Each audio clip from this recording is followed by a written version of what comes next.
Hello, can you see me? Yep, I can see you. How are you? I'm fine. What's your name? My name is Brandon. What is yours? My name is Shobham, and from here you are talking to me. I am from Florida, but I am speaking to you from England. Okay. So what region have you brought to the England? I'm half British, and my mom lives in England, but she only just moved back over here a few years ago. And then I moved over here like 2 years ago, um, just to kind of change it up.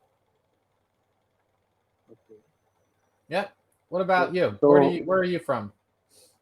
I'm calling from India, and I am a student, and I'm pursuing my Bachelor's of Engineering from a state engineering college, Uh-huh. and currently in my last year, and my stream is electrical engineering.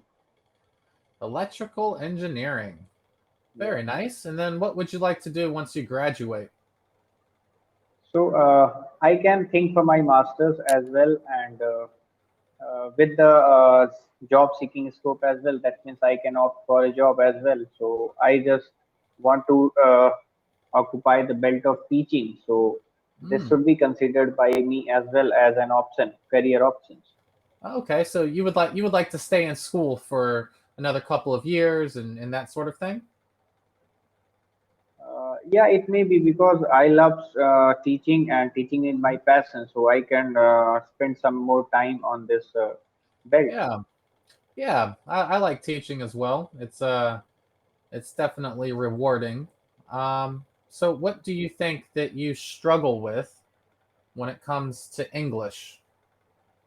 I don't think so. There are not too much lackness in me when it comes to English speaking, but for daily improvement purpose and whenever I just met a foreign tutor or I meet to a foreign tutor, Mm-hmm. then I just don't feel any hesitation in upcoming days. That's why I'm practicing on daily basis. So that is the issue, not any such kind of concern. That means I don't know how to speak, All right. So or you even if just I don't understand. Yeah, you're right.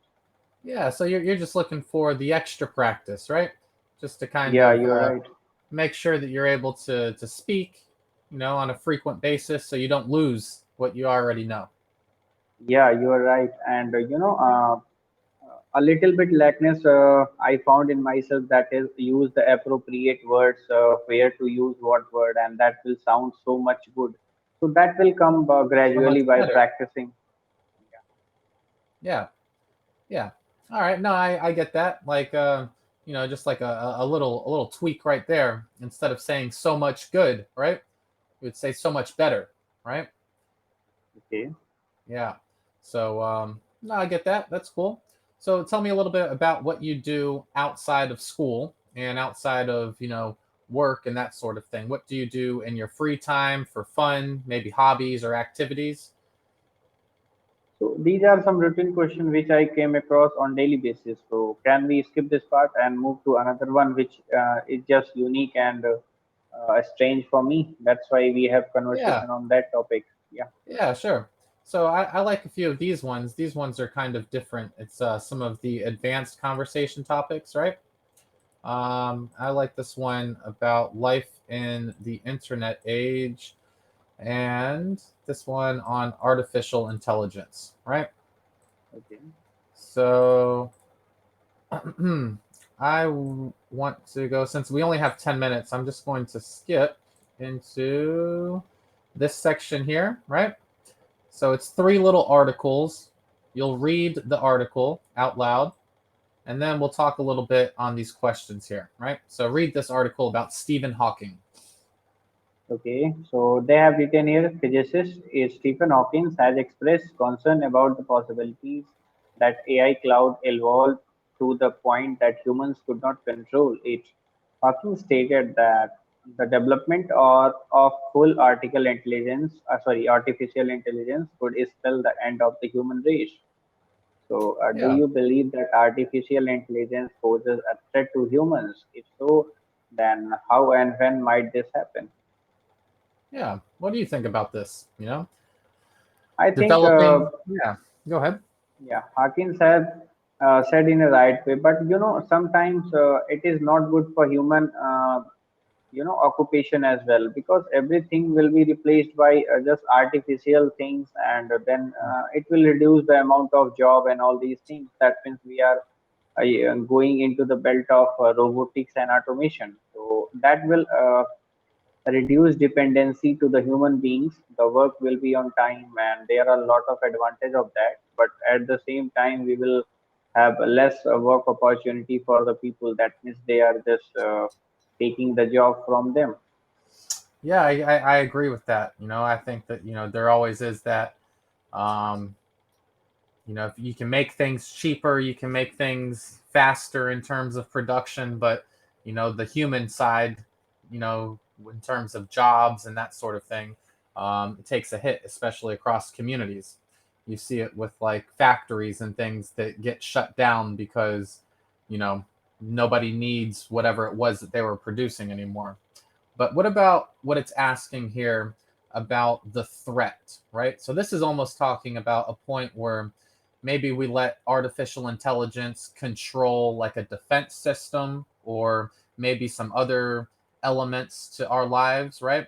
And it kind of decides that now it wants to maybe attack or subdue the human race in some way. Do you think that this is far fetched, or do you think it's something that is kind of we should be aware of and maybe be cautious towards?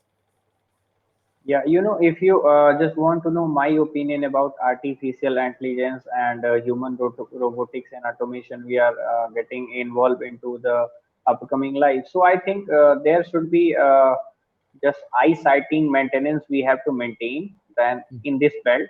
That means we have to just increase our knowledge in the automation and robotics and artificial intelligence belt, Mhm. but at the same time we have to keep pace with the humanism or human nature and what need of human are going to fulfill, because that thing just you cannot put insert into robots and all these artificial things. Mm, yeah. So human creativity, human occupation, what your desire, what you'll just feel about some things. That means you are not machine. You can feel the sadness. You can feel expressions of happiness. So all these things should be just keep in mind as we are growing in the belt of machinery and internet era. So that is we had to keep a balance between these two, because each one are of the complement of each other. So without the second one, Yeah. we are nothing. So I think we should maintain, but with equal ratio and balance. So it may be 80% machinery and internet and artificial intelligence, all those things, but at the same time, you have to take focus on 20% humanism, what the humans are willing to do, what their desires are, what can we do for just keep them alive in upcoming days. So that is it. What I concern or what I think about this, I have mentioned you. Yeah, yeah. I think that was a very good response there. That you have to keep an eye on it. You have to be aware of what's going on with the technology, and but they also aren't ever going to have that human element of the emotion and being able to make Yeah. decisions based off of what they feel. Very good. How about this one? This one's on Elon Musk. Okay. You can read it, and then we'll answer the questions, please. Elon Musk, a technology entrepreneur, says putting an AI chip in your brain will one day be as simple as vision surgery. He believes that these AI chips will solve a lot of brain-related disease such as autism, schizophrenia, and memory loss Schizophrenia. by replacing broken neurons. Ultimately, he hoped that chips will be placed in the brain to give people digital super intelligence. Yeah. So, All yeah, right. So some how bullet far points away? are still there.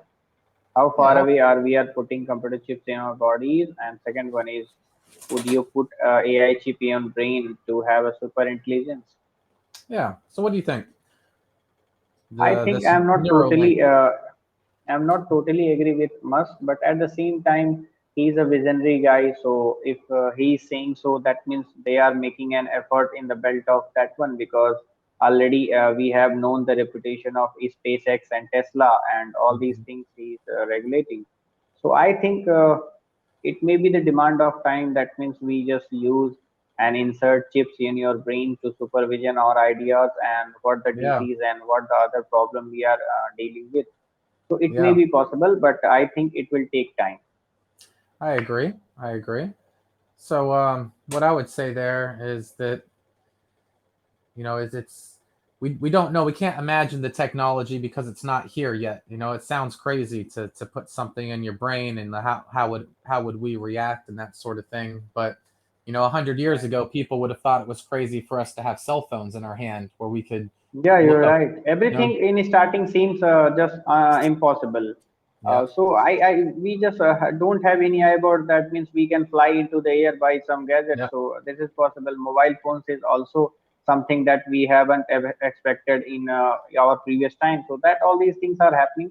So we can expect. That means apart from what we are thinking today, it can yeah, happen in upcoming future. yeah. So if it got to the point where, let's say, it was the norm, right, where people were able to do it without any problems. There was no risk associated with it. It was fairly cheap, maybe no different than getting your teeth fixed or something like that. Do you think it would be something that you would consider doing? So I'm that kind of a guy that is just that should prefer on such a way. That means we are not going to deal with some certain chips in your mind and you are putting a 100% accuracy. To Hmm. me, if you ask me literally, then I want to make mistake in my work because that mistake just teaches me how to do that work particularly correct way. So Hmm. every time, just don't go for 100% accuracy in any task because you learn more from failures in comparison to the success Hmm. you get in the first time. So what I Oh, concern, so I would love to have failures comparison to every time winning. So I'm that kind yeah. of thinker. Yeah, I like that. I like that. The fact that you learn from the mistakes, right? Yeah, Yeah, that's good. That's true. If you just knew everything right away, it wouldn't mean anything, because the second the chip yeah. is not in your brain anymore, or what happens if, like, Then what you will do? Yeah, then then what you then will you do? you don't know anything. Yeah, So that's I a very think in life, whenever we are dependent to anything, that is not good. Dependency is always bad thing to have. yeah, I agree. All right, how about this next one here, the last one? Okay. That is one area of artificial intelligence research is called affective computing. This field of study aims to give computer systems such as Amazon's Alexa emotional intelligence as well as the ability to interpret human emotions and to respond appropriately. Do you think these machines will ever feel humans like emotion? So I don't think so, but Mhm. it can be achieved, but not 100% we are going to achieve it, but we can improve in that way. But I Hmm. think again, it is not so pleasant for human beings. What I think as for now, but it will have some good effect as well at the same time. Mm, yeah, I agree. I think that they won't be able to feel it, right? But they will be able to interpret what you may be feeling and then respond appropriately, right? I don't ever think the machine will feel sadness or feel, you know, fear or anything. They'll probably just analyze, what does it look like people are feeling or doing around me, and then have, like, its code. Okay, everybody's scared. I'm gonna speak in this way, right? Probably Yeah, something you're like right. that. All right, very good. We don't have much time here. So what this last one Okay. is, it just wants you to kind of make a prediction of whether or not you think any of these would be things a artificial intelligence machine could feel or experience. I think it can come, but certainly we have to maintain a balance between these two. Hmm. Okay. Yeah, that is Yep. that is what I think. All right. Well, it was very nice speaking with you today. What did you say that your name was? My name is Shobham, and it was a nice Sabram. conversation with you as well. Okay. It was good to speak with you, Sabram, and hope to speak with you again. All right. Thank you. Bye. Bye bye.